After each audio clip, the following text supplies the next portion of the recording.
Hello guys, कैसे हैं आप लोग। होपफुली आप लोग अच्छा कर रहे होंगे, खुश होंगे, मस्त होंगे। तो जैसा कि आप लोग थंबनेल देख के समझ ही गए होंगे कि वीडियो आज का कुछ खतरनाक होने वाला है। जी हाँ, तो आज मैं आप लोगों को अपनी रियल लाइफ हॉरर स्टोरी बताने जा रही हूँ। आपने सही सुना, रियल लाइफ हॉरर स्टोरी। दिल और दिमाग शांत कर लें और चलिए मेरे साथ। जब मैं 4th क्लास में थी, तब शायद मेरी उम्र 8 से 9 के बीच हुई होगी। मेरी कहानी कुछ ऐसे शुरू होती है कि मेरे नाना जी की सुबह सुबह डेथ हो जाती है। नाना जी के घर गए और वहाँ पे सब लोग रो रहे थे। सब, मेरी नानी रो रही थी, सब दुख मना रहे थे। घर में डेथ हुई थी नाना जी की, सब रो रहे थे। पर मैं तो एक बच्ची थी, मेरे में इतना दिमाग था नहीं कि हमारे घर में किसी की डेथ हुई है। नाना जी की डेथ हुई है मुझे ये मालूम था, पर मुझे दुख नहीं था। इन सेंस आप मान लो, अब किसी बच्चे को समझ ही नहीं है कि उसके आसपास हो क्या रहा है। बस उसने सबको देखा है कि सब कैसे रो रहे हैं, बिलख रहे हैं।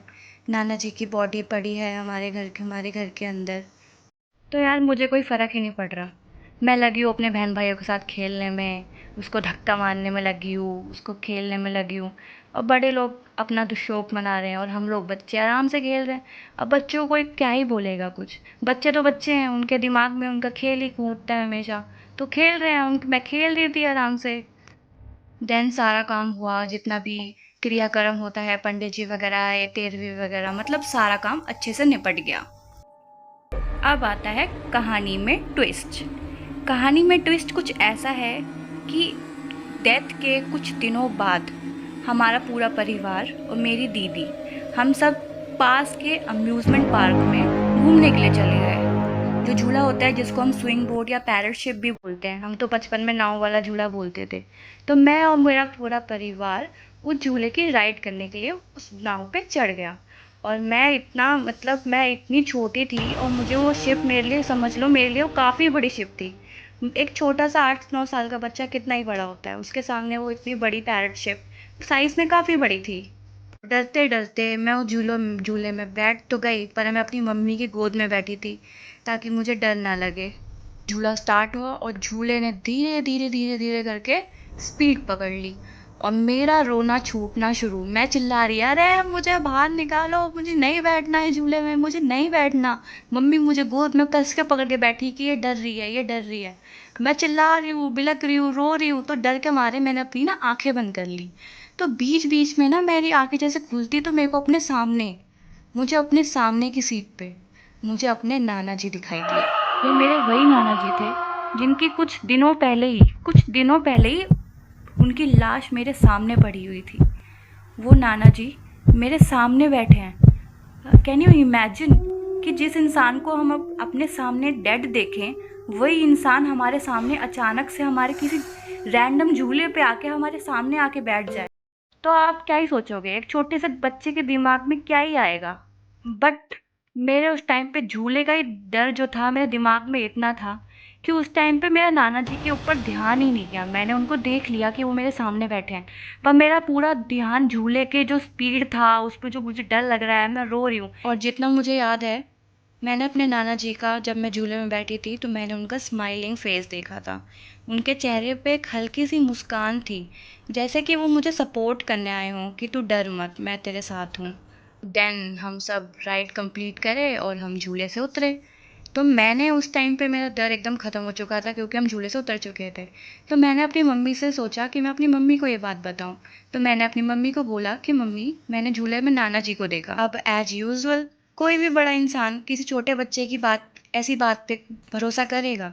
अगर कोई भी आपके सामने कोई ऐसा बच्चा बोले कि मैंने उस मरे हुए आदमी को अपने सामने देखा, तो कौन विश्वास करेगा उसकी बात का। सबको यही लगेगा छोटा बच्चा है, कुछ इधर उधर देख लिया होगा तो गलत चीज़ें समझ गया होगा। तो यही सोच के मेरी मम्मी ने भी बात टाल दी कि बेटा नाना जी तो मर चुके हैं, वो कैसे आ सकते हैं। बस उनने इतना बोला और हम फूड स्टॉल की तरफ चले गए। तो यार मैं अभी साइंस स्टूडेंट थी, मैं अभी 19 साल की हो चुकी हूँ। और मेरा बचपन से यार ऐसा रहा है कि मैं, केस मेरा काफ़ी डिफरेंट रहा है। मुझे बचपन से ही भूत प्रेत और गलत शक्तियाँ जो है ना यार, बहुत जल्दी महसूस हो जाती हैं। तुम ऐसा सोच रहे होंगे कि ये वीडियो के लिए ऐसे बना के बोल रही है, पर ऐसा नहीं है। मैं जब छोटी थी, छोटे से लेके अभी तक भी मुझे कई बार ऐसा महसूस हुआ है अपने आसपास कि कुछ है ऐसा जो मेरा साथ रहता है। और ये ऐसा एक ही केस नहीं था, आगे मेरे साथ और भी ज़्यादा केस हुए हैं। अगर आप चाहते हो कि मैं ये सारे आगे के केसेस भी इसी चैनल पे स्टोरी टाइम में अपलोड करूं, तो आप मुझे इसी चैनल पे कमेंट करिए। मैं सारे स्टोरी टाइम डिटेल्ड वीडियो में बना के ज़रूर डालूँगी। क्योंकि मेरी बचपन से कोई सुनता ही नहीं था। सबको ये लगता था कि इसको हेलुसिनेशंस होते हैं, इल्यूजन्स होते हैं, बच्चा दिमाग है, नहीं आता होगा दिमाग में। ऐसे मुझसे समझते थे कि ये ऐसी बोलती रहती है, कुछ भी बोलती है। पर जैसे जैसे मैं बड़ी होती रही, मेरे साथ कुछ ना कुछ घटता रहा, जो मैंने सारे केसेस अपनी फैमिली के साथ शेयर करे। पर उस टाइम पे मैं बड़ी हो चुकी थी, तो धीरे धीरे मेरी फैमिली भी मेरी सारी बातों को सीरियसली लेना शुरू कर दी थी। उनको लग रहा था कि किसी बच्चे के साथ भ्रम किसी एक बार हो सकता है। अगर वो बार बार एक ही बात बोल रहा है कि मुझे कुछ ऐसा महसूस होता है, तो वो गलत तो नहीं बोल रहा होगा, क्योंकि भ्रम एक ही बार होएगा, किसी को 5-6 बार भ्रम नहीं हो सकता।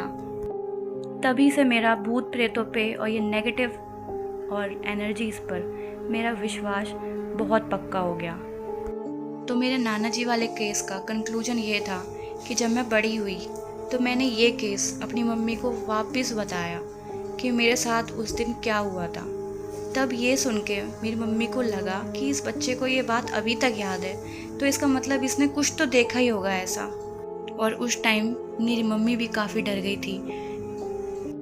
तब मेरी मम्मी ने मुझे बताया कि ऐसा हो सकता है, क्योंकि अगर हमारी फैमिली में कोई भी इंसान अगर मर जाता है तो उसकी कुछ दिनों तक आत्मा अपनी फैमिली के इर्द गिर्द ही घूमती है।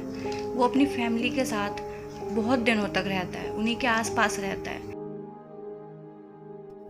तब मैंने ये बात समझी कि जहाँ भगवान है वहाँ भूत भी हो ही सकते हैं। तो चलिए गाइस, आज की हमारी स्टोरी यहीं पे ख़त्म होती है। और आप मेरे चैनल को लाइक करें, सब्सक्राइब करें और ज़्यादा से ज़्यादा शेयर करें। मेरा नाम है तान्या, आपसे विदा लेती हूँ। Thanks for watching.